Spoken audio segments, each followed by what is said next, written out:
একটা কোশ্চেন দিয়েছে, বলছে A lent ₹5,000 to B for 2 years and ₹3,000 to C for 4 years on simple interest at the same rate of interest and received ₹2,200 in all from both as interest.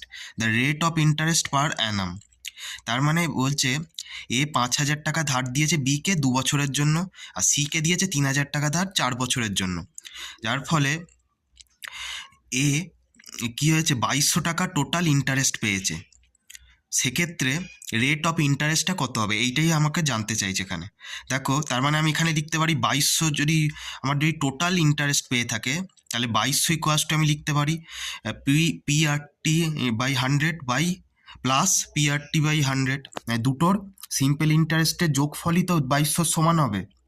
দুটোর interest যদি যোগ করি, total interest এ কত পেয়েছে 2,200 টাকা, তার মানে 5,000 into R into যদি 2 করি বাই 100, তাই PRT বাই 100 হলো প্লাস সিকে কত দিয়েছে 3,000 টাকা 4 বছরের জন্য, তাহলে 3,000 ইন্টু 4 ইন্টু আর বাই 100, মানে এখান থেকে দুটো আমি টোটাল ইন্টারেস্ট পেয়ে যাব। এই টোটাল ইন্টারেস্টটা 2,200 সমান হবে, তার মানে 5,000 into R into 2 by 100 plus 3,000 into R into 4 by 100 করলাম।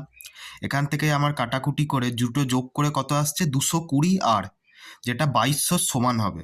তাহলে আর এর ভ্যালু কত হবে 10%। তার মানে the rate of interest per Anam is 10%, মানে অপশান ডি এটাই এর কারেক্ট অ্যান্সার হবে।